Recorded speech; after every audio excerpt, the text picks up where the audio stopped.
Hey folks, do you like podcasts? Do you have hobbies? Well, here's the show for you. The Hobby Shop Talk Podcast, Featuring childhood friends, and Old School Noobs. Luke and Matt.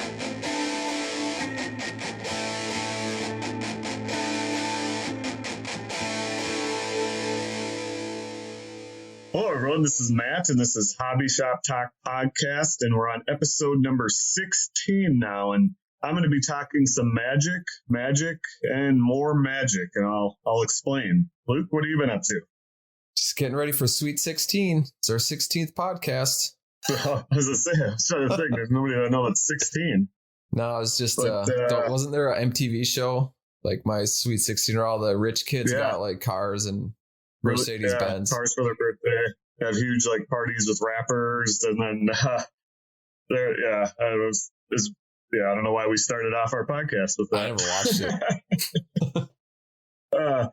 So I've just been doing lots of things with Magic. But before I get to some of those games, other things I've been up to just is updating the store. Luke actually purchased something. I canceled the order this morning. I don't know if you saw that. I was hoping you would just let it go through and I'll never pay you, but now I got to actually buy it. Yeah.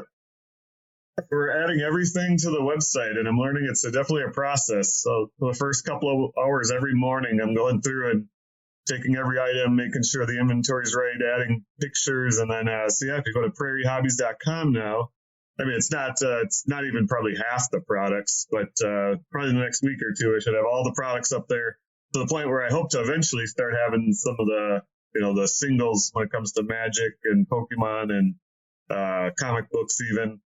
But yeah, it's definitely a work in process. So I actually made a note to start with this because I've been updating the website, and we really have to get a Hobby Shop Talk podcast website. Well, we already have one, Matt. So I think remember I sent you the link a while ago. We got it free. Do you have it up? Yeah, it's up. It's going right now. It is as part of Podbean, so it like has. Oh yeah. But we can update that to have whatever on there, like pictures of cards we talk about, or your shop if we talk about it. So yeah, I remember you had mentioned in the Podbean, but yeah, I was thinking if we could add more to it. But we can actually add just like a normal website, but yeah, it's like a Wix, kind of like you probably use for your prairiehobbies.com. You can add different sections and everything and all that fun stuff. So is that I guess just for listeners, that is it Hobby Shop Talk? So yeah, it's hobbyshoptalkpod.podbean.com. Okay. See, there we go. Yeah, so I was just thinking of that because I've been doing so much with websites. It's got me thinking, we have to do that. And as well for our comic books sometime, I also want to get a website for that. But anyways, when I said magic and more magic, I was also, so the first part was just playing Magic. I was hoping to have Brent, but we have some customers in the store. I'm upstairs at the store right now. So, because he's got he remembers more of what happened in all the games we played here, especially at the store, which, we've been playing a lot more just between, Brent and I, and then just a couple of the regulars are always, coming into play. But so he knows every card and remembers everything, whereas I'm still trying to really learn my decks. And so I'm spending more time worrying about myself, and everybody's tapping and bringing stuff out, and I'm just kind of letting it happen as I'm trying to figure out what I'm doing. So anyways, but we did, so for us, we played a lot of Commander. And so I was using my Exile deck, which is the Prosper deck, which I've been updating. I've updated it kind of a third time, and that's what I was playing with. I had added some dragons and things, so it's a black and red deck. It just didn't have enough power. I can do a lot and kind of start taking some control with the Exile, and but the deck itself didn't have a ton of power, so I started adding dragons. Why not? And so it was myself and Brent. He was playing. We talked about this previously. It's the 2-cost commander, a blue and a green, and you can pay 5 or something and search for a creature in the top so many cards of his deck. Dylan was playing, I believe, with one of his Angel decks, but I could be wrong. And then Ken, I believe, was playing with a Landfall deck that he uses quite often. And Jim was using, he's starting to bring out lots of plant tokens. I can't think of that. Is it Phylath is his commander? He's been updating and building a lot on that. He's going to have a pretty good deck because he's bought some nice cards here at the store recently that he's adding into this deck. But anyways, my whole point of the story is going to be, because again, I don't know everything that was going on everywhere, but I did learn about my deck. I mean, I had kind of actually taken control, which, with these guys, they play a lot more than I. They have some pretty high-powered decks. But I think Brent was actually playing with one of his. He had kind of downplayed that deck just to make it a little less competitive. But either way, I became the problem. I was taking everybody's things, putting it into exile. I got Tybalt out at one point, and I had some pretty powerful cards that I had exiled from everybody at the table. I mentioned this the other day to Brent because he'll know the card. Maybe you know the card where one of theirs was where all of my creatures get death touch and nobody else's creatures have death touch, which it was kind of making a stalemate because Brent had some death touch, so I didn't want to attack him. But with that card, I only had death touch. And then again, I was just taking all their cards. And so it kind of became the point where they all were like, we got to take Matt out because otherwise, I'm going to end up taking it. But even at the time, I was saying, I don't know how that's going to happen because Brent was very powerful on his side. I was able to keep kind of peppering at Dylan. He had no flying and I had a couple dragons. And then Jim was just kind of sitting there. He had, I think, a mana issue at the beginning. And so he then was able to start building up. But it got to that point where it was really a stalemate. I was very powerful, but two things. I think the deck, I realized with all that exile, it's just so much. I almost got, my turns took 10 times longer than anyone else's because there were so many things happening to the point where I could have kept playing, but I just, I might have attacked and then done something and I just said, okay, I passed turn. And just because I was over it, I wanted to take a break from all the things. There was so much going on in all the levels of exile and different places I have stuff, exiled for different things. And anyways, it was to the point where I could have done more on some turns and I just passed turn because I felt like I was taking forever. And so there too, we realized, because I said I can attack and kill somebody. Well, then that's just going to leave me open and they're going to kill me, and then, possibly that fourth person's going to hit them. And so where this story is going is, one, my exile deck needs more power, which I'm waiting. I have cards coming from TCG Player to beef it up a little bit more. So that's one. Also, that it might be a little bit out of my realm of play style because I've never had a deck where I was able to just do so many different things that it made it very difficult to choose what to do because I always had so many options. Whether it was in my hand, in exile, in different places, and then the other is that we played a few games of Two-Headed Giant. I can't remember if we talked about that. I know we did maybe when we were opening cards once, but so I don't know if that's like a normal thing, but they call it Two-Headed Giant. So when we have four of us, we play 2-on-2. So I think you start with 60 life, and then but so for example, it was Brent and I, and this is where it was against the same people as Dylan, but it was actually Ken, so Dylan and Ken. And so Brent and I would take, when it was our turn, we would both take our turn. We'd draw a card, we'd each lay a land. We'd go through, do the main phase, and then kind of once we get to the attack phase, then you attack. We both would want to kind of talk then, like, hey, we're going to attack. And when we attack, you're attacking the other team, and they're able to both block with their, what they have, and it's one. One is in the 60 life. There's just 60 life. And, but so it's a couple things. It just makes it so it's when you have four people, you always end up in those stalemates where, somebody's got to finally attack, but then they're going to leave themselves open in a lot of games. And so it just becomes a stalemate for a long time and everybody's just beefing up, and, it sometimes makes it even harder to kill anyone. Or somebody just board wipes after all the time you start over. So anyways, doing the Two-Headed Giant is pretty fun doing it's really a, 2-on-2 kind of game. And, but it just makes it so, you're not waiting back in a sense, 1-on-1. So we were like, heck, we bring stuff out. We're both attacking. There's not a lot of build up. We don't have to worry about that other person, that where you have to sit and play so defensively all the time. So yeah, with four people, I recommend whatever, if that's the actual term, two-headed giant. It's to try that. It's two-headed giant. It's because it's fun too, though, because then you can also, we're strategizing. I mean, you have to kind of not, without saying the cards, I'd be like, hey, because for me, it's like one thing that I have, all my planeswalkers are pretty important, but they can get left open. So sometimes I'm scared to bring them out, because they're just going to kill it. So, it'd be like, hey, I'd bring this out, and he's like, yeah, because he could protect me, or, protect it if they attacked, he could, protect me, which is cool.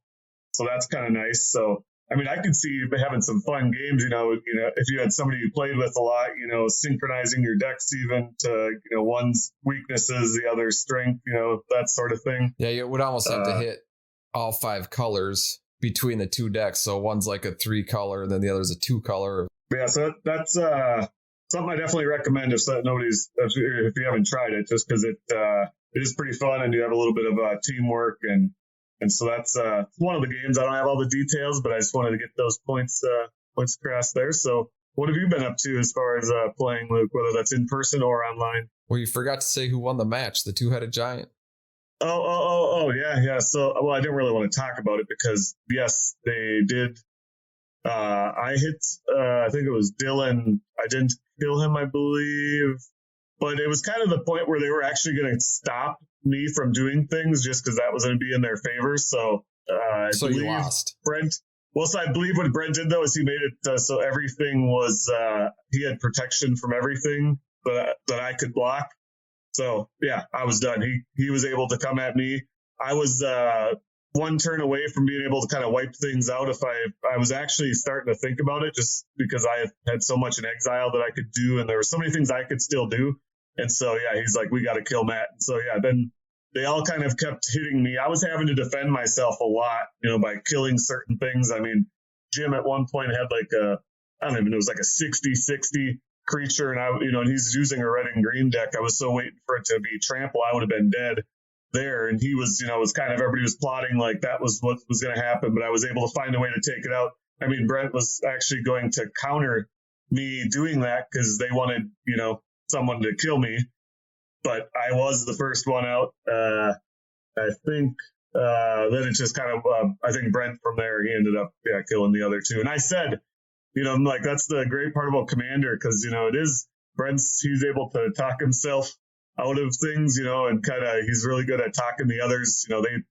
I was a threat, but I even told Jim, I'm like, I've yet to win a game against these guys, so you can think I look like the threat, but there's a threat. And then in the end, it's like, I told you, Brent's going to kill you guys. And sure enough, he did. So yeah, that's one thing is that table talk, you can get people on your side if you're a good talker. Oh yeah. Politics. Yeah. We were actually playing at Lewis's game shop on, I think it was New Year's Eve. And maybe I talked about this one already, but the guy's like, hey, I won't swing at you if you let me play these spells, because I was playing my Kaikar deck and it has counters in it. And I countered a couple of his stuff, and he's like, I won't attack you, because he had Vorinclex out. And so I was like, deal, because he got me down to like 13 right away. We were playing 3 people, so, and I don't remember if I took out one of his things right away. So then he thought, like, okay, I'm going to go after you. And the other guy was just sitting there not doing anything. So I was like, just attack him. But yeah. Politics can get pretty dicey, and it's like, well, who do you trust? And like, yeah, because really there's nothing to stop you from actually just, okay, I'm going to counter this anyway, even though I said I wasn't going to. But what are they going to tell their mom? I would. But no, and then, other than that, we ended up just doing a draw because we had to take off. But there was one of those where it just draws out so long, it's kind of like, all right. So 4 of us played, and it was, everyone versus everyone. So I had Kaikar going. Someone had Corvold, and then that Ayara. So she's the mono black, where whenever a black creature comes in, your opponents lose a life, and then you gain a life. And then the other guy had Kuranos, God of Storm. So that's the blue red god. He does something with, I think, land. You have to play at the top of the card, top of your library revealed. But Corvold ended up winning. But yeah, I'm trying to think of some of the guy playing mono black first he had the Ayara out, I can't even say her name. I should have looked that up first on how to actually pronounce it. Get the Google translation. Yeah. So, but every time he laid a creature, and he had a ton of zombies in there, we kept losing life, and we were all just trickling down, and he was gaining a ton of life because at one point he had that Gary out, they call him the Gray Merchant, where you gain life equal to the devotion to black, and then your opponents lose that much life. So he also had that enchantment out. Whenever you draw a card, you lose a life. So we were all just like dwindling our lives slowly, or our life total slowly, and so the Corvold commander ended up taking out the mono black commander through commander damage. And then me and the Keranos guy were kind of teaming up to take out Corvold because he had a huge board state and a bunch of tokens to sacrifice, or like treasure tokens, food tokens. I did beef up my Kaikar deck quite a bit because I got a bunch of mana ramp, because I realized, kind of like what Brent said, like you need a ton of mana ramp because I have a bunch of card draw in there, and then I have a bunch of source or instance. So it's like if I don't have mana, if I'm tapped out with 5 mana and I have a bunch of like low cost instant spells, it's like, well, I can't even play those. I mean, I've been relenting too, just because I was, before, I think I'd even said this, I was making just more themed decks. I wasn't trying to make these really competitive decks because I'm selling all my cards, but now I'm doing the opposite. I have, some more cards coming. I'm just trying to get a few competitive decks, and one big thing was getting those different mana rocks. And I think they had mentioned once in some of their commander having up to 15 different mana rocks in some way, things that can help produce mana. And I mean, watching some of their early turns when I'm sitting there with my 2 lands looking cool, they have about like 6, 7, 8 cards already. I know. So I mean, those mana rocks can get so expensive. I think Mana Vault is like $100, somewhere around there, 60, 70, 80, 90, whatever. Too much to spend on one card. I don't know, for me anyway. So I got like Worn Power Stone from Urza's Saga, and then I got Thran Dynamo. Oh yeah. And then I got Commander Sphere, which is a staple. And then Everflowing Chalice. So those are, and then I got a bunch of the signets. So like the the Boros, and then the Azorius signet. I have, like I mentioned already, my Exile deck, I've got about 15 or so cards coming for that. I'll go into the list actually next time once I actually get them. I've been waiting. I thought they'd be. I got one of my cards the other day, and then there's a second package that has the rest. And anyways, but there's a lot of dragons. I know I have the one that if I get 20 or more artifacts, I win the game, because I get a lot of artifacts through my Prosper. And so I have some different things that go along with that. So I'm just trying to make some more win conditions. So, I have the dragons, big flying creatures are hard to block. Plus, for example, that's a win condition. And then the other thing I do realize more is just looking. The nice thing about that deck is it doesn't have to be my win condition. I can take your win condition if I pull it into exile somehow and get access to somebody else's win. And so that'd be kind of a fun thing to focus on, is trying to get to the other person's win condition with their own things. Yeah, I never liked those cards. They're like, if you get this, you win the game. Like, I don't know, they're just boring. This is the first one I have, and it's a dragon that I figure if I get to 20 artifacts, I'm probably doing pretty well anyways. I will say most of them are kind of outlandish. Like if you draw every card in your deck, you win the game, essentially. If you can't draw a card, instead of losing it, you win it. So you basically want to mill yourself. Yeah, Ken, again, I'm just thinking that, as you mentioned, Ken has a card that he was going to look at making his deck around, where when you get 13 cards in your hand, at the end of your, if it's your end step, you win the game. It has to be exactly 13. Oh, yeah, that's from one of the new sets, isn't it? I believe so, yeah. It's just such a random thing. Yeah, I realized with my Kaikar deck, I have a few of those, like target creature gains protection from whatever, or target creature is indestructible, or you can return it to your hand. I need to put more of those in there, because when I actually have Kaikar out on the battlefield, it's way different. And I mean, he's 4 mana costing, so if he dies twice, then we talked about this last episode. It's kind of like, well, that sucks. I need to spend all my mana just to get him out, and then I can't do anything because I'm tapped out. So I realized I got to put more of those super cheap white spells that either give him indestructible or hexproof or protection from a certain color. And I do definitely like the one additional every time to bring out your commander. Yeah. It definitely helps. So have you, I didn't even ask this before, so I'll catch you off guard. What are your, as they're getting closer to Kamigawa, are you excited? Yeah. I don't know. Well, so we were going to kind of talk about kind of what we're looking forward to in 2022. Yep. Whether it's Magic or comic books or TV shows, but I'm looking forward to the Brothers War and Dominaria more than those two sets, more than Kamigawa and the Streets of Capenna or whatever. Those two, they might be cool, but I don't know.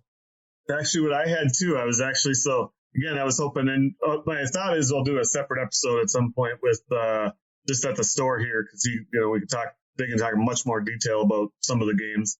But anyways, because Brent's on the other side, he's very much looking forward to Kamigawa and the ninjutsu and whatever Bushido or whatever the other abilities are. And we actually have again, I wish I would have it, a pretty expensive one from previously where they had, I think it has that ninjutsu or whatever ability. And so he's pretty excited about it. And also the lands, I guess, the style of the lands in this Kamigawa set, the more like Japanese art. But and I guess some of that, he was mentioning he's more excited about. Maybe we'll talk about that with him just because we have a different perspective. Because I'm on the same boat with you where I'm guessing there'll be a few cards that I'm going to want or like.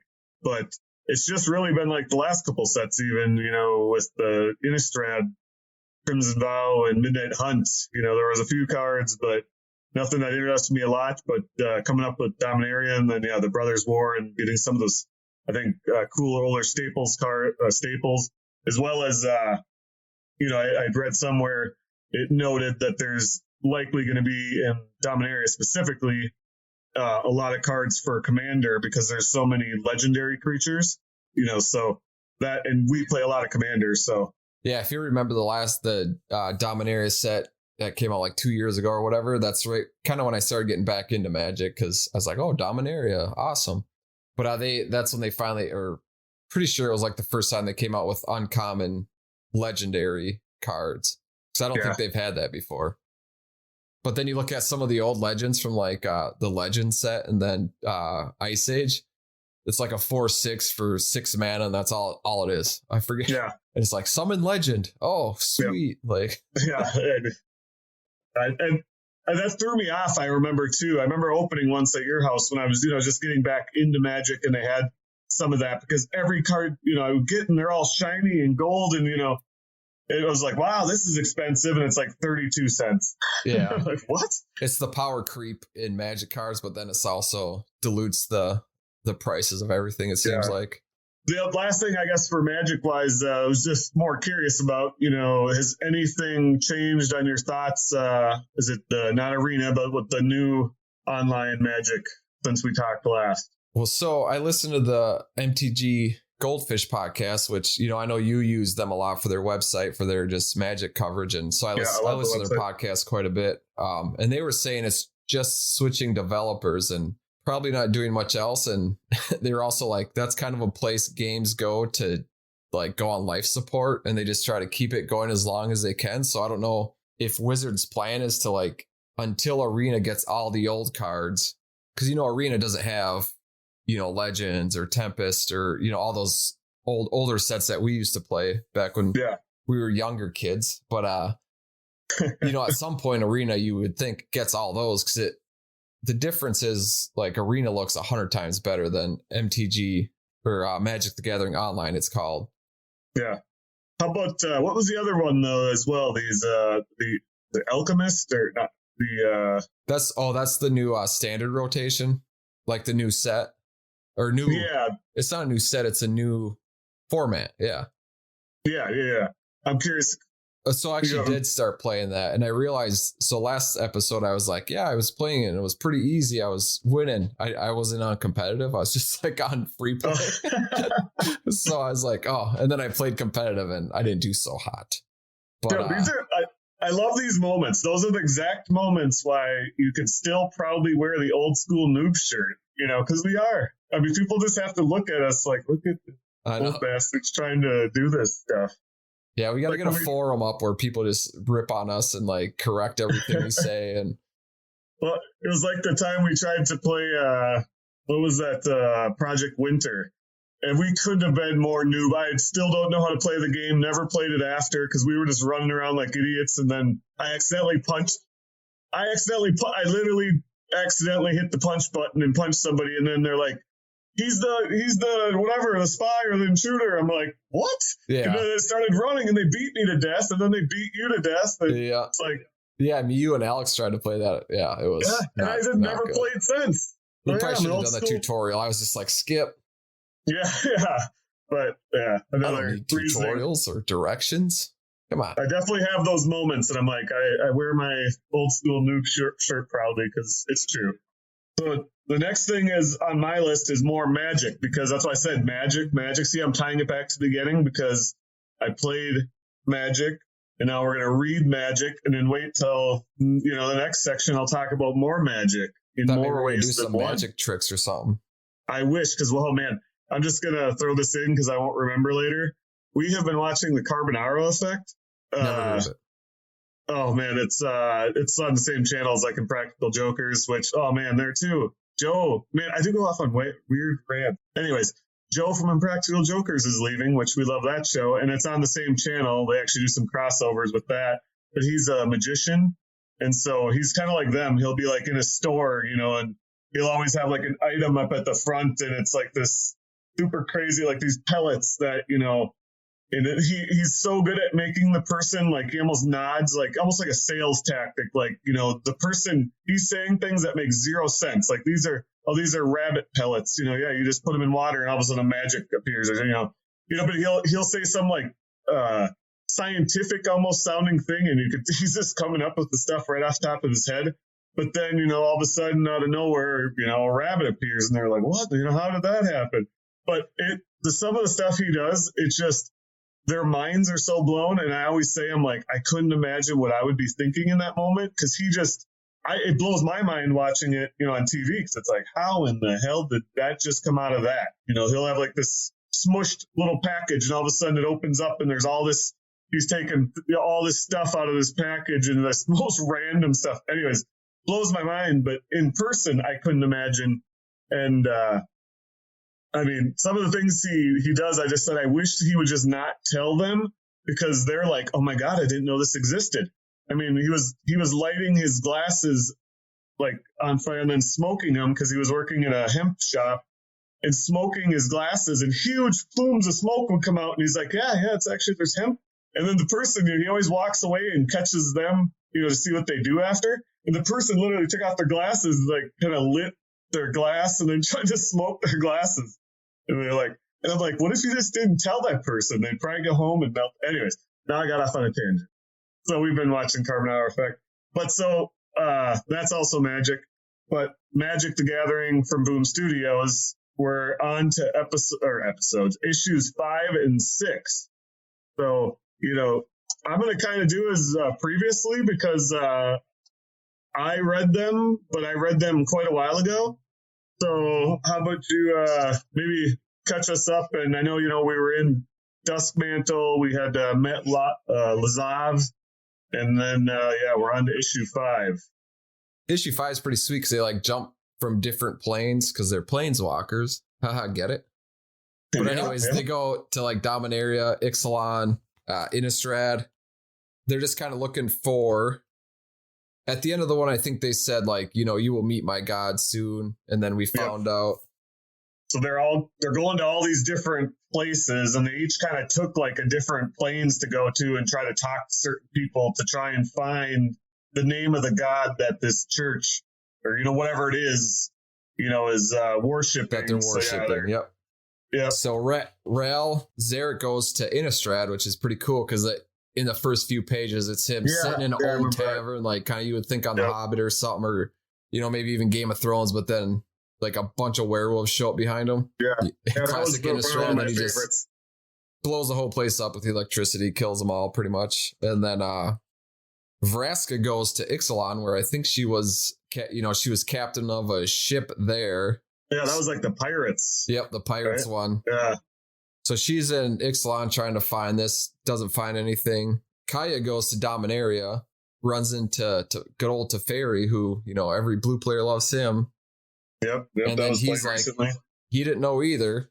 So this whole issue is just kind of them. It kind of goes, it weaves them in between. So first it's in Innistrad, then it goes to Ixalan, then vice, it just continues that sequence for, like. It was pretty fast paced, too. It was in some parts, especially, what was the one where it was just the plane of like the dead? I mean, it was like nothing, and it was that was Amonkhet. So, they did go to a few different planes. So yeah, Kaya went to Amonkhet because the dead can't touch her, and that was a pretty fast paced. Yeah, and then where else? Let's see where else they went. Because the way it starts is like yesterday, and then it goes to 1 week ago. Yeah, that always throws me off. Yeah, I know. Anyways, Kaya finds Teferi. And then she was asking him, and he had a lead of who they were thinking of. So that's when they had to go. And I don't remember what plane they were on at the time they found her, but they found Jaya Ballard, the Undying Flame. So she's the planeswalker where this was kind of a flashback, was from the Ice Age. So, way back in Magic's beginnings, one of the sets was Ice Age.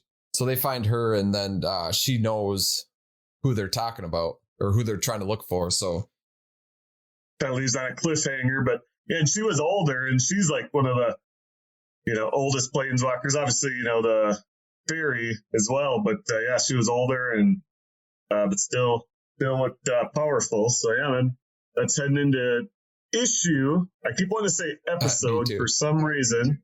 6.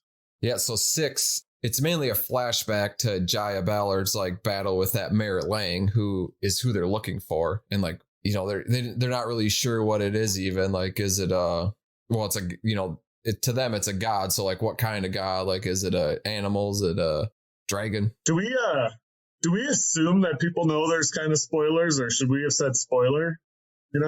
I don't know. This one's been out for a while. It's like I'm going to talk about the Book of Boba Fett. I've been watching those, and there's 3 episodes out. I might not tell everything about it, but yeah, true. Yeah, because you mentioned you got like issue 10. I think they're maybe even further with Magic. Anyways, okay, yeah, I forgot the name, so I'm glad you said it. Yeah, I'm looking through them right now, so it might be kind of loud on my audio. We'll see. Hopefully, I can edit it out. But anyways, last episode, I said, I think there's only 8 issues in this run because they didn't have it at the store.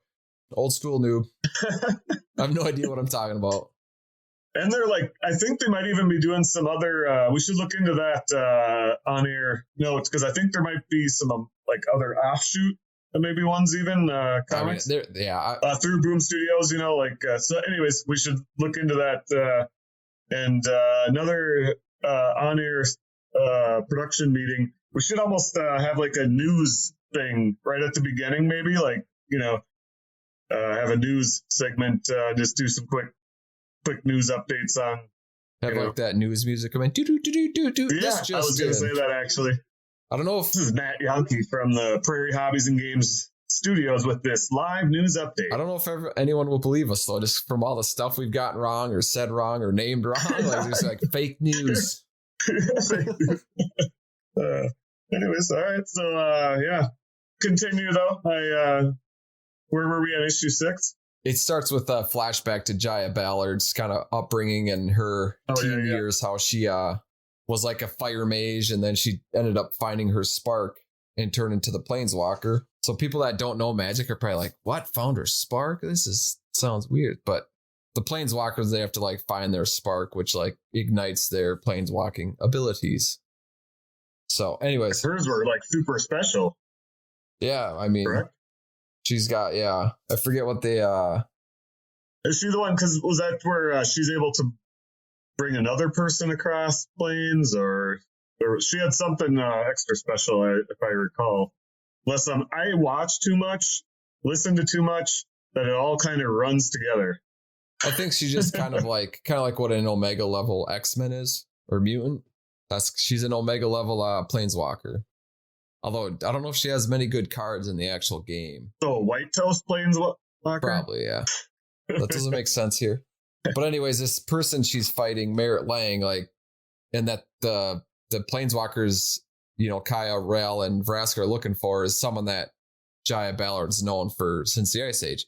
And it shows how she's fought him through the years, or her, I don't want to assume. But this thing that is got buried in the Ice Age is pretty much, brainwashing people. And so spoiler alert, at the end of the comic book, or of this issue, they reveal like this thing is probably brainwashing the church in Ravnica.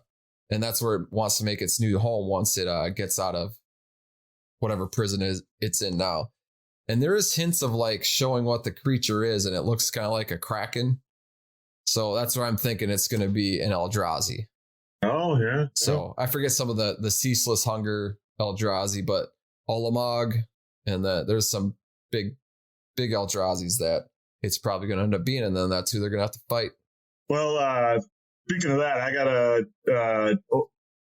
so if you're listening at Comics and Games, I need to get my comic books so we can move on to issues 7 and 8, because you mentioned you have up to 10. I think I have. That's how long it's been since I've got my full list, so I got to order, and I'm sure that's going to be a spendy order for the next one. So yeah, we should at least try and do 7 and 8. Maybe just keep doing 2 per episode and that's a good way too. So we're not it's really not spoilers, because we're at least a handful of months behind already. So because I went there and messing up saying that it was only like a 7 or 8 run issue run. I went there and then they had 10, but I missed 9 because I thought it was done. So now I need to find 9 at some point. Issue 9. Yeah, we got a little bit of time. That'll be 2 episodes out with our current pace. Yeah. So, but yeah, something else I read was X-Men number 6 came out. So, which was at the end of the last one, if you remember, because I don't remember. So I'm actually going to go get that one because it's been a little while. So you can start yours if you want to. All right. So yeah, I'm going to keep talking about Black Hammer because I actually read issue 1 and 2, and then it had been a couple weeks, so I think I reread issue 2, but this is a quick refresher. That one is just, it's Dark Horse Comics, and but it's another take on a superhero comic book where these superheroes are sent into this small town, and they can't go outside of it, it seems, and they don't know why, and they were trying to, one of them's trying to like send things outside of the zone that they could be in, but then it's kind of really all their origin stories. So, obviously as I didn't look too much ahead of time, but, like the second issue, for example, has one of Golden Gale. She's one of them. She's the one where, she had they show kind of her origin and how she got her abilities. She had said this guy's name, this wizard's name or something, Zephrem, and then once she did, she all of a sudden, got these powers, and she like gets younger as she uses them though, so she decides to turn into Golden Gale. She actually like reverts back in time, and for a while it almost became, I think, like a drug. She would just be like, oh, there's bad guys, she would go take care of it, but she also knew she was gonna, because she would be older, like she'd have gray hair in the comic, and then she would go to stop this evil or something, but at the same time, then she's also reverting herself back and becoming younger again. But so in this world, though, where they're on this small farm, I mean, I do think she got the short straw, because she turned into like a 9-year-old girl. And so previously, that was okay. She would turn into a 9-year-old girl, but, she would, get older. But here she's just stuck as a 9-year-old girl. And, she definitely misses, because, she, I think even in the first issue, she gets in trouble in school. And, it's kind of just a thing, because she's actually like a 55-year-old woman that wants to smoke and drink and do whatever else, but she's a 9-year-old girl. Seems like good habits for a 55-year-old as well as a 9-year-old, right? But she gets caught at one point trying to steal cigarettes from a place, and then she's always swearing like a sailor almost. But, they think she's a 9-year-old. And so anyways, yeah, the second one's focused on Golden Gale. Does she age in the comic book, or is she stuck as a 9-year-old? She's stuck as a 9-year-old, but like in this origin story, for each of them, it kind of goes back and shows them how they were. So that's where we had seen her, she would actually get older and then she would revert back and then she'd get older and she would, go again, revert back. And then when she would go to Golden Gale, she would go back in age. But so, we see she's going through a lot. She's having a really tough time of it. And then as well, kind of keeps continuing. So I had mentioned at one point there's this robot named Waki, and he's trying to create this thing that he had sent up into like this satellite or thing he was going to shoot into space and go beyond their borders because they can't go beyond the town. And they said, like, everybody else, it sounds like, can go beyond the town, but they can't. It's like when they got stuck there and when the Black Hammer, what this is about, at one point, I guess, I don't remember if I mentioned this, but the Black Hammer had done something to save them. I don't think we know what yet, that he lost his life, but they ended up in this small town they're in and, are still alive. Anyways, they had sent up this thing into space and then it didn't work though again. It was like their 7th try in this Waki sending things out to space. Initially, it seemed like it went beyond the town and then all of a sudden they lost contact. But then at the end of this issue, we see it flying through space and actually maybe coming back towards Earth, this thing that he had sent up into space. And then that heads into the next issue, which is about the next kind of the focus of another. So everyone has like an origin story, which is kind of cool. They keep moving the story of the comic on in each of the issues, but then they also are doing an origin story for another one of the characters. So this one's about Barbalian, the warlord of from Mars. So he was literally he was actually like an outcast alien on Mars. And they're talking about the little next rock over being, Earth. We were causing some trouble, I think. And they're like, pretty much, should we just go wipe him out? And he's like, well, he's so lucky that he didn't, I guess, in this world. They're just going to wipe out Earth because that's how easy it would have been for them. But, this Barbalian, it said, maybe they could be allies, it'll help, in our whatever, what they have going on. And so they all of a sudden they're like, okay, fine, you go back to, you go to Earth and find out more about them and, what they are. And, if we can, have them as allies or whatever. And he goes back. And so when he gets there, it's like he knows nothing. And so he hears the first person like sees him and whatever they say, then he repeats it, but then quickly he knows it, he's learning really quickly and knows everything. So he can start saying that. And then eventually I think he stops like some sort of burglary or robbery or somebody got like shot too in the process of all this. And he takes their form. So then he has a human body and he's slowly learning more and, kind of goes into his, again, that's kind of his origin and some things.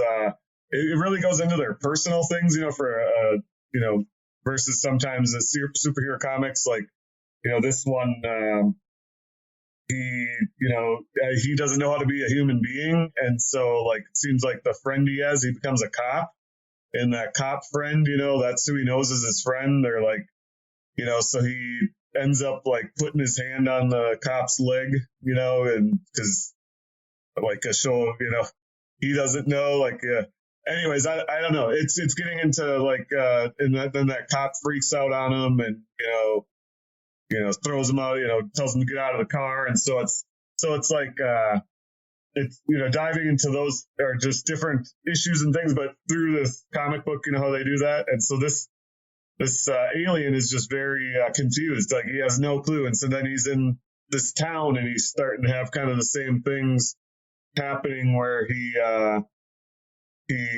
think he's starting to get feelings for someone. Also, a couple of the characters, the young girl is she has some feelings for this Barbalian, and he doesn't get it, and so she's not happy about that. And that's kind of happening in both these comics across those. Well, so yeah, in this new world, he's kind of running into the same things, and then as a family too, there's a cop that's there that is kind of hassling him a lot. And so, I think they're trying to stay, as much undercover as they can. And also Abraham Slam, I think I mentioned him in the first one. He's kind of like the head of the family. He is he like kind of likes it there because he has this lady friend in town she's a waitress at like the coffee shop or whatever, and so they're so he likes it there, and the other ones, like the Golden Gale, she wants to find a way to get out of there because she hates being in a 9-year-old body, whereas he kind of likes the quiet life, and he's starting to like this life. But anyways, then I mentioned this thing that Waki had shot into space. Well, all of a sudden, elsewhere, it ends where somebody finds it, and they're like an expert in this field, and they said this came from Colonel Weird's ship. These were real superheroes, but they've been missing for years, and so nobody knows where they went. And some of these parts or this thing came from his ship, and now as it's going forward, they must be like are they still alive? I'm guessing, or why is this here suddenly? Anyway, so I'll just talk about those two. I actually did read, because I kind of went back into 2, just so I don't know how depth I got, because the next issue goes into more about Abraham Slam and kind of his origin story, just being like he wanted to go fight the Nazis. I know that much, but he was just a scrawny little nothing, and he couldn't even get into the military, and he met like a boxer and started training, but I'll learn about that for next time, because there's a lot going into that. I actually went back and reread the first couple issues because I'm really liking it so far. I like the art, I like the story, and I like a superhero comic, but I don't like the milquetoast superhero comics, so this one is kind of hitting that right spot, and so anyways, I'm looking forward to reading the next couple, and I think this is a trade, so it must be 6 issues, so I'm on issue 4, so maybe I'll try and get through the end for next time. Non-milquetoast sounds like another name for like super complicated, because most of that went over my head. It's like, what? Because you were talking about Golden Gale in the beginning and then mentioned it in the end. I will say I had to go get one of the comic books while you started it, so that's probably why I was off or not paying attention. Yeah, because the first like I said, each issue kind of goes into their thing, so they're all in the whole thing, but they just have their kind of origin story intertwined with the rest of the things happening in their current time in this small town. So yeah, but it's kind of cool. I like how they're doing that. They're trying to build, like, I think I had mentioned way back when that, from what everything I hear is they're like, he's building this whole universe. And so I like, seeing the origin stories, because I keep reading them. You need to have that for your superheroes. Yeah, like Wolverine Origins. It's a great comic book. I thought that was a transition there for a second. I'm like, wow, that was good. No, that's not a transition. This is the transition. I read issue 6 for X-Men.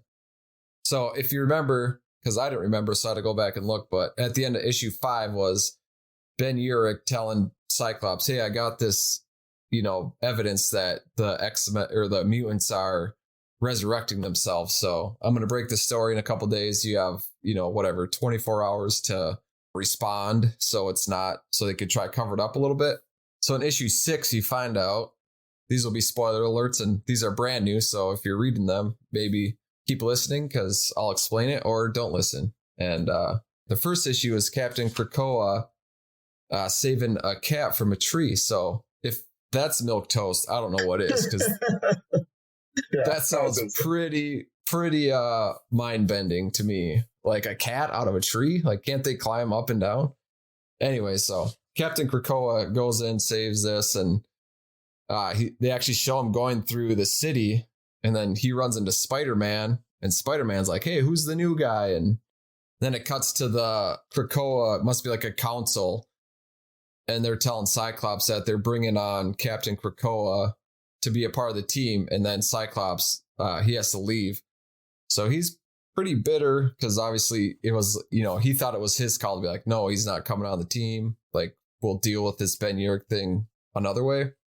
Cyclops essentially has to just kind of take a sabbatical, I think, and They didn't really say too much after that, but he stormed out of the tree fort that the X-Men live in.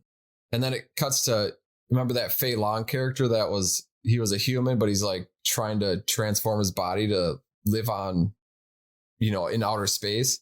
Yep. And he's the one that wanted to colonize Mars, but the X-Men did it a few issues back. And he just pretty much said, whatever, I'm still going to go there. So he lands his rocket ship, and they have Sunfire there to pretty much escort him back to Earth because, he's not welcome there. And some of the Iraqi don't like that either. And Sunfire tries to tell him, like, hey, they're going to kick you. Like, they're going to either kill you or take you prisoner. Like, you're not welcome here. I'm going to escort you back. And Fei Long's like, yeah, whatever. I don't care what they think. And Sunfire tries to de-escalate the situation. And this big old Iraqi guy, Vornak, comes up and he talks. It's like this big gargoyle / beast with a huge axe. And Fei Long, he's not phased. He's like, whatever. Sunfire's like, you're a human. Like, you're not going to be able to take this guy on. And lo and behold, they show Fei Long towards the end of it, like, just opens his mouth and like shoots this ginormous like gamma ray out and just melts that Vornak beast guy pretty much to nothing. And Sunfire's like, what have you done? Just kind of like, it's just kind of blown away by the power that he had. So, and then Fei Long goes on to like pretty much terraforming Mars in that part that he's at. So, and puts up his headquarters. So then at the end of it, you see this vigil for Cyclops. So it's like, did they killed him off because they don't want Ben Urich busting the story that X-Men, that the mutants could resurrect themselves. So I don't know. That was the end of it. So we'll see where it goes from there. Me, I just, I failed and I guess not failed because I kept wanting to read the Joker, as you had mentioned, but I'm still catching up on all the other stuff I've started. So that's going to have to be, it's one of the upcoming episodes, because otherwise, I'll just have too much. But yeah, we can only have so many reviews of comic books in. Yeah. So instead of that, so that'll be in a future episode. We're gonna, as we mentioned, it's like we said we should have done our favorites of 2021, but we're again continuing and some things we're looking forward to. So for me, a couple of things for comic books is, and this isn't as much, so it's what I'm looking forward to because it's upcoming reading, but it came out not too long ago, but it's from Boom Studios, and this one's regarding the matter of Oswald's body. And I'm going to just read this to you, Luke, because I'm curious if you would think it's interesting. It says, where is Lee Harvey Oswald's body? The Kennedy assassination is a rat's nest of conspiracy theories, mafia involvement, second gunman, government cover-up, but the most important chapter of this sordid tale may just be the theory that the body buried at Oswald's Rose Hill gravesite is not actually Lee Harvey himself.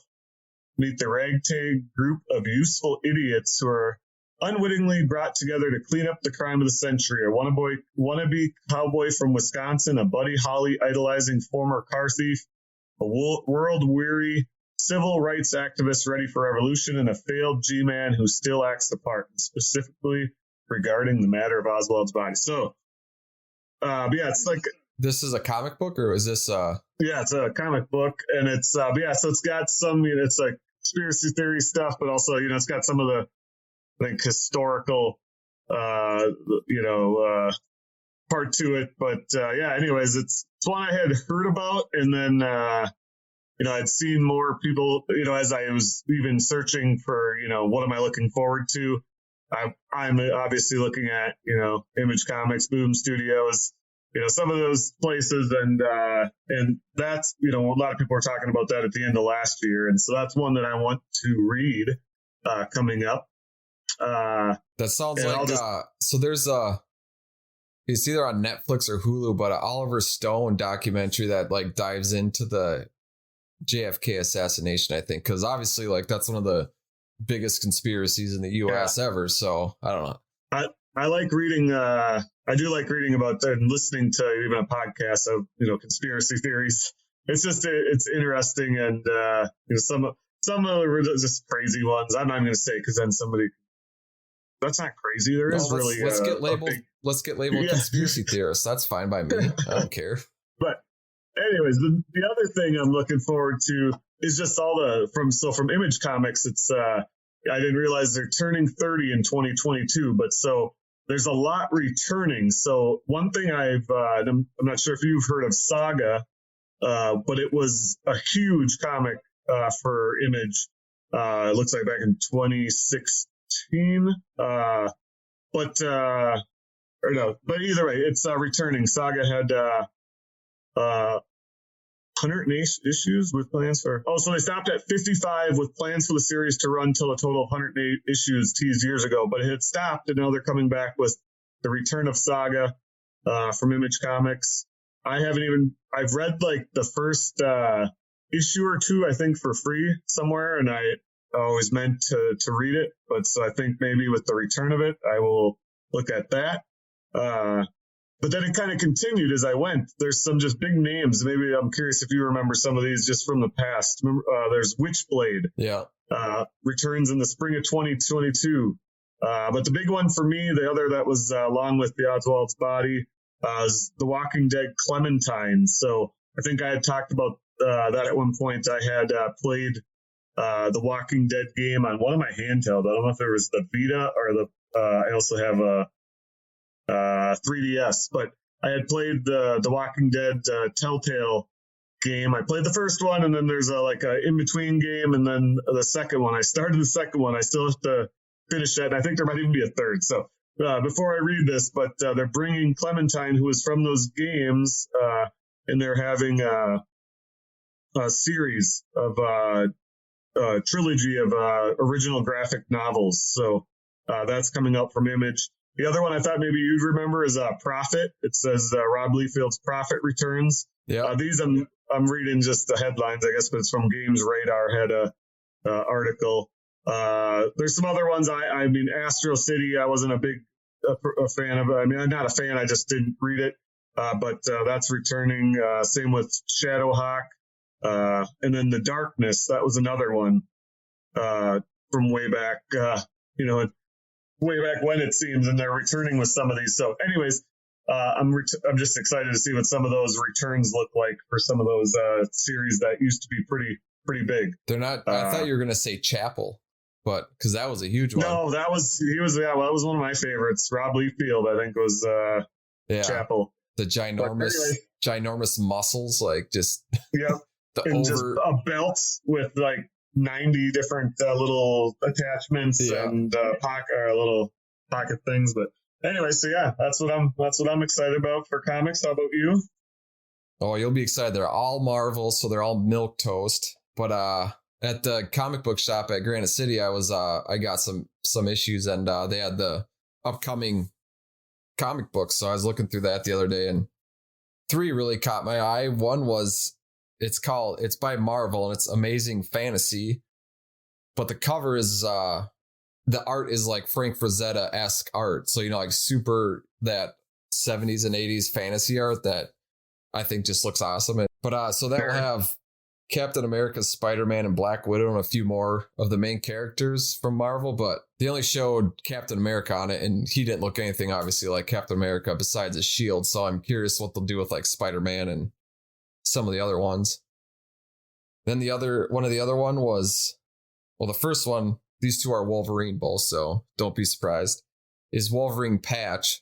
So I don't know if you remember one of Wolverine's characters, he has a patch, and I think he's in South Asia somewhere during those times. But so they're going to do like a 5-run issue or something of that. And then X Lives of Wolverine and X Deaths of Wolverine. So I think those will probably kind of tie in like Patch and his brown suit, yellow suit.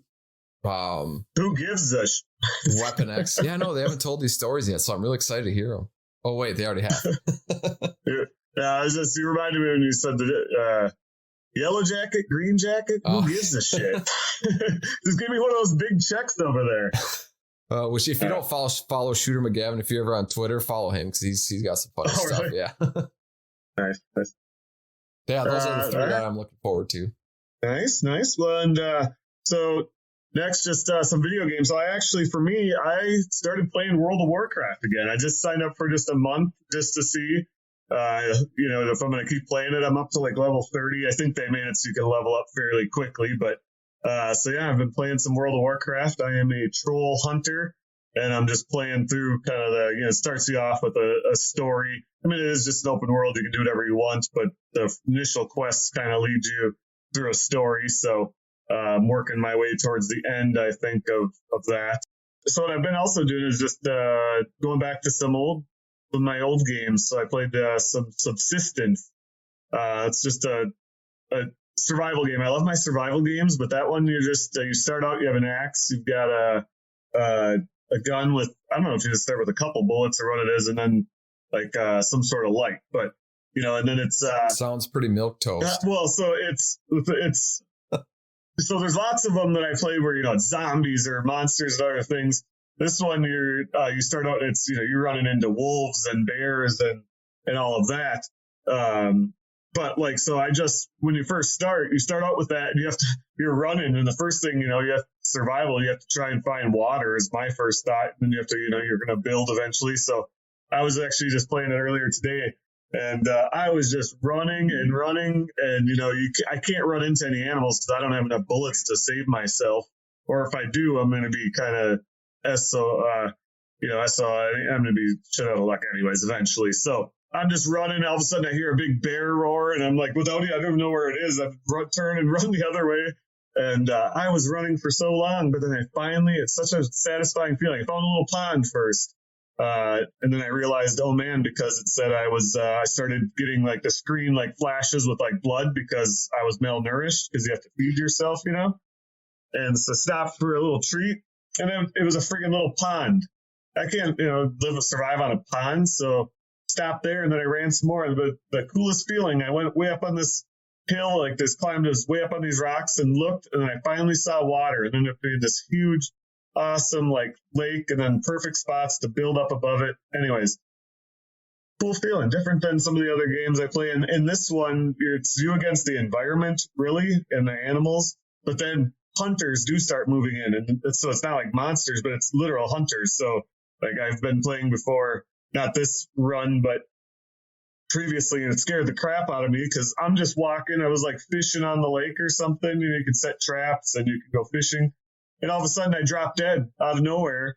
And then, kind of shows as, you're laying there dead. And I'm like, holy crap. Yeah, the hunters are mean.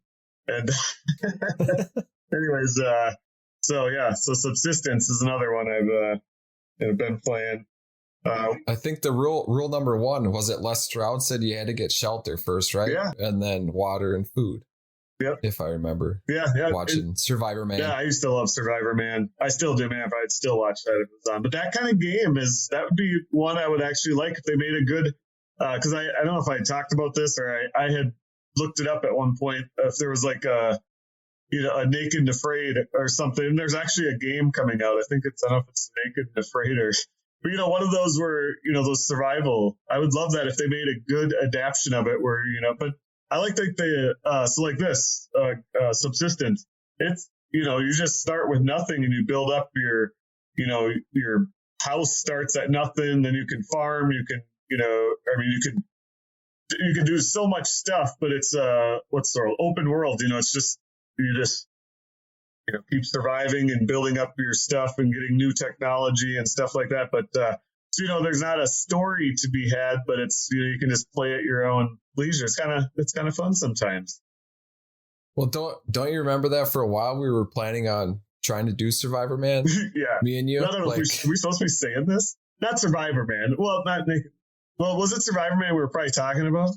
But, yeah, well, we were going to go out into the woods, anywhere, and then only bring emergency food and then probably a bunch of beer, we said, but yeah, and then we were going to try to survive for 2 days or whatever it was, and we could do that out in your woods now. Yes, and we've actually talked about that, but we've also, because I've with other people too, I just thought it would be so fun, to bring, you're not anywhere where you can't get it, I could just leave if I wanted to, but anyways, bring 3 things each or something like that, and they have to, be things that you have to try and survive on, but anyways, yeah, we should definitely try it now that I have actually some land of my own. But what have you been playing? Game wise, not too much. I haven't even played hockey in a while. Been playing the Switch with my kids, but nothing nothing too cool. We played the Nickelodeon Racing one, and then what else do they play? Oh, Sonic and Mario Olympics. But I did get the Contra collection on Switch, so Nice. we'll have to play that sometime. Yeah, it looks pretty sweet. It's got I think it got all the Contra games With upgraded graphics and or digitalized. I'm guessing the old one probably looks the same, the 8-bit from regular Nintendo, and then maybe this Super Nintendo one looks better, but I don't know. I haven't played it yet. I haven't had time. I always play with the kids, and that's probably not a game they can play quite yet. So I played just to mention that I played that. It's on my machine here. I played Contra one day. It's got multiple different Contras, and it was the old Contra, but it wasn't the same playing on the arcade for me versus if I had a controller in my hand. It's kind of difficult on the arcade. Well, and once you know the Konami code, the up, down, left, right, A, B, then you get infinite lives. Oh, yeah. I've never been one to do that, though. It's just, oh, man, I can't do any cheat codes or anything. But yeah, so not many games for me, but I have been watching some shows, unless you got more games to talk about. Nope, I got more TV as well, so I'll let you go first. Yeah, I've been watching the Book of Boba Fett, which just came out. I think episode 3 just came out yesterday, so it's still pretty new. I won't give away any spoilers, but it shows a lot of like backstory to Boba Fett, which is pretty sweet. Kind of showing up, quick glimpses back to his past because he's a clone. So back on, was it not Konami, but where those clones were produced in Star Wars. I can't think of it right now. So it's focusing around how Boba Fett is the crime lord, thinking in Mos Epsa. So, but yeah, it's pretty good so far. I like it. Nice. We'll get more in depth once a few more episodes come out. And then I think AJ's watching, so we're talking about doing a episode talking about that and some other stuff. So nice. For me, so a couple things. I've actually been so we've been with the kids. We've had it for like 2 years, but I just never watched all of the Harry Potters. So the reason being, we actually had started at one point. And I remember with our TV, and I didn't have like surround sound, I guess, set up, but that's what we kept waiting for, even though I think I had surround sound in a box somewhere. But anyways, because we couldn't hear at all, like we turned our TV up to 100, and it was still so quiet watching the first Harry Potter, so we just kept putting it on. And so now over Christmas break we started, and so now we've watched the first 3 Harry Potters. So yeah, it's the Philosopher's Stone, the Chamber of Secrets. We have like 5 minutes left, I think, of the Prisoner of Azkaban. As you can imagine, these are happening too over like at least 3 days. Typically, that's how long it takes us to watch a movie, because they'll watch, and the kids will get kind of restless, or towards, it's usually towards the end of the night. Anyways, so we're actually going to go through all the Harry Potters, and so we went through the first 3. So I think I watched those. I know they're. I'm curious. I guess I probably have it open here. Yeah. So the first one came out our graduation year, 2001. And then the next was 2002 and 2004. So I was telling the kids, like, I think I've seen all 3, but it's been that long ago since I actually watched them. I think I haven't, watched. I thought there was way more than 3, isn't it? Like 7? Oh yeah, there 7 books. There's more than that even. I think I have the 8-box collection, and I still think, I don't know if there's another one past that, but yeah. So it's fun rewatching them, and they still hold up, and the kids like them. So so we've been watching that. I just like the crazy things that happen in the world of Harry Potter. It is pretty entertaining. I can't even think of a good example, but they can turn anybody into anything, and just, I don't know. The pictures on the wall are like all the past people, like they're ghosts or whatever, so the pictures are all moving, and anyway, so it was quite the world they built. Geez, that was in the early 2000s. But, well, maybe when my kids get a little older, they'll want to watch it, and I'll force myself to sit through it. So the other thing I've been watching, though, is I think it's my soap opera type thing, just because, we always watched wrestling. And, I've mentioned I watched with the kids, we were watching WWE, but there was just so much, and, they want to do other things too. And they really, it's hard to sit there for 3 hours, for a Raw, and then I think SmackDown's darn near the same. And then they have other shows, and it's just so much. So we just kind of it fizzled out and we stopped watching. And now I've actually myself I just had them DVR'd because we had with the kids AEW, and that's started with Cody Rhodes and some of those guys, Dustin Rhodes' son. But they were both just on the last episode I watched. Dusty came out to help save Cody at one point. But anyways, they do some just crazy moves, like, these huge, like, jumping off the top, rope then into like an RKO, and they do, just these crazy high flying acrobatic things and do just the craziest, what would look like a finisher or what would have been, it's not like the leg drop or the body press, finisher of the old days. They're just having these epic matches. And anyways, I actually kind of like it. That's the AEW. And I remember when it came out, I think it's like 2 years in now since they started this. And it's kind of was supposed to be a wrestling league for the wrestlers kind of thing, built by wrestlers. And I just like the format of it. So, yeah, it's actually been when I just sit down and, used in the past, I would just turn on a random sporting event, whatever that would be. And now, yeah, it's not that. So, yeah, I've been watching the AEW. And so I wrote down, because I'm curious to see how far you've got, because I know you keep watching WrestleMania. How far are you since last time? Well, with the stuff I've been watching, I haven't watched any since 18. So 19 is the one I went to, and I think that was back in 2003. So I'm pretty pumped to watch it, because I don't know if I ever even watched it after that, because after WrestleMania 19, I just kind of quit watching wrestling altogether. Have you ever told that story of road tripping there? I think you have. Maybe.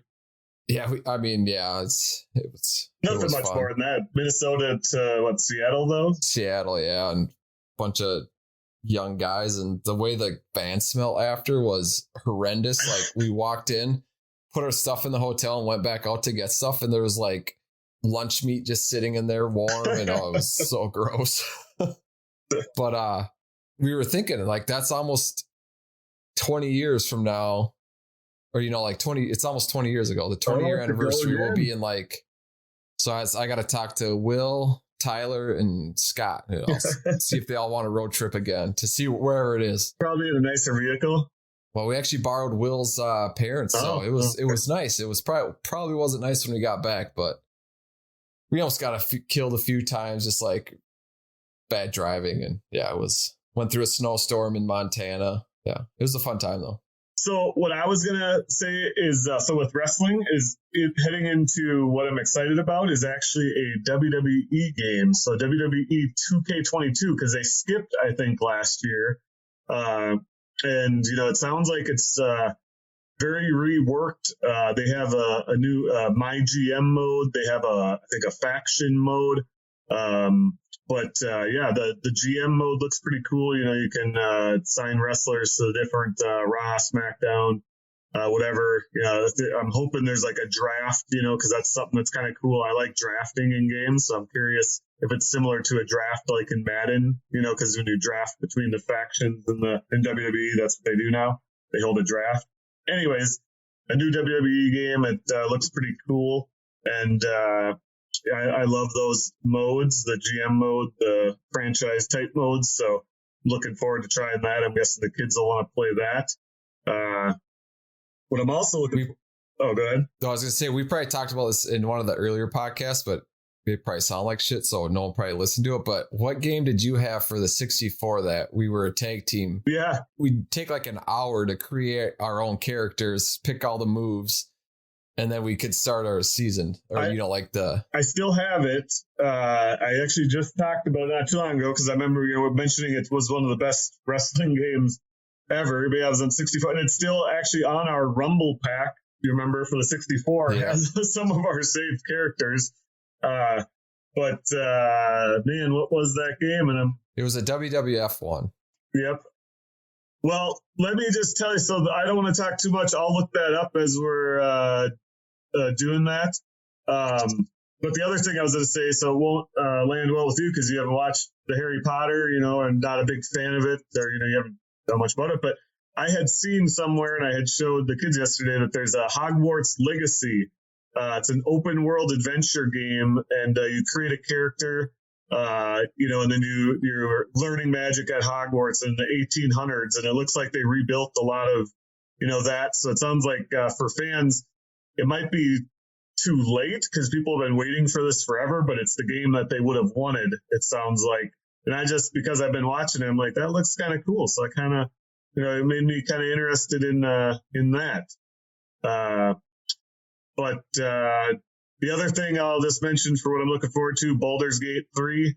It's been in early access for technically, I think, since like 2019 or something, maybe. But I've been just waiting. But the full release, so Baldur's Gate, that's D&D. And a lot of people have been playing it. I was just waiting till more towards full release. So I'm looking forward to that.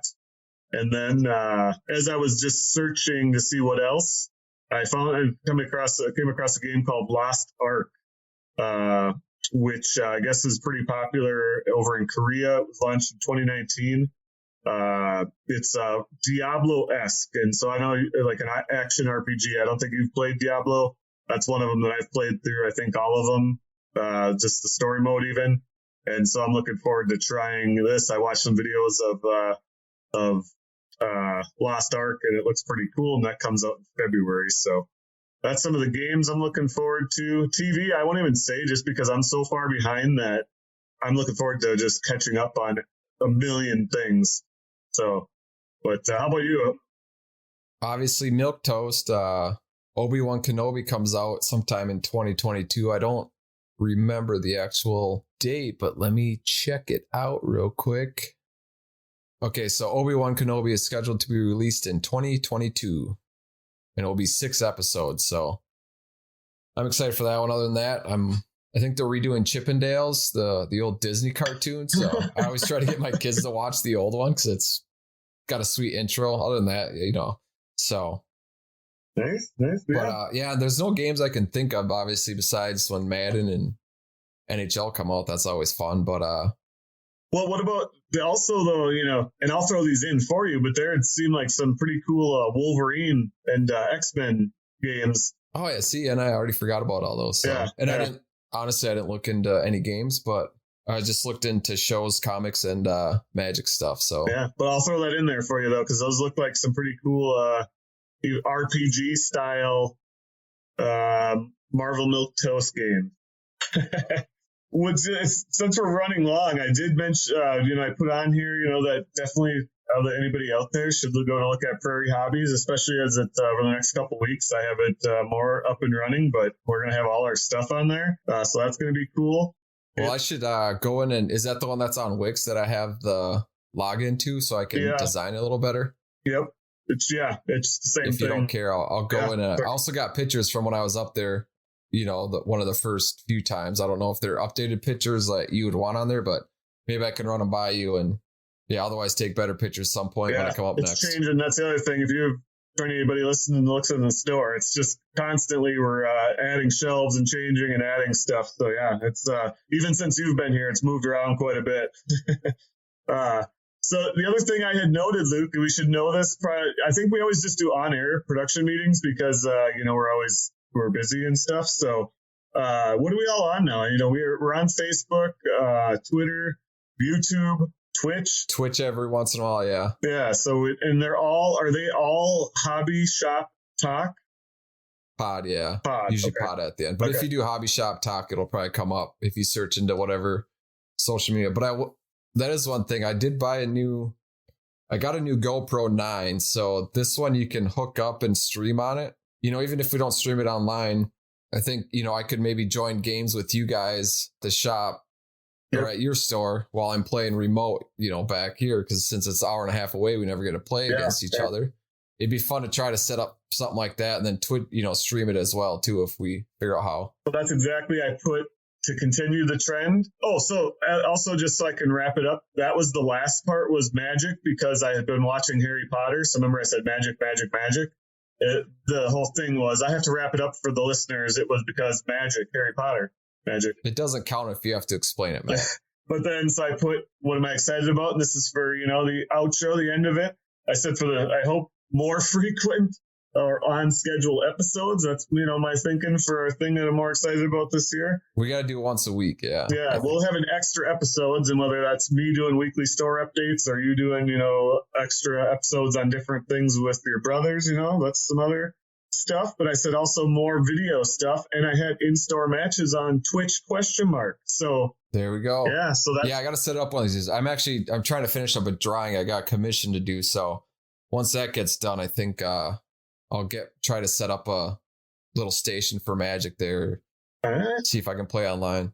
So yeah, that's what we're looking forward to in all those different places. But what I'm going to look forward to is episode 17, because this is the end of episode 16. So just go find a game and go find somebody to play it with, or hopefully go play it on Twitch, because we're going to be doing that soon.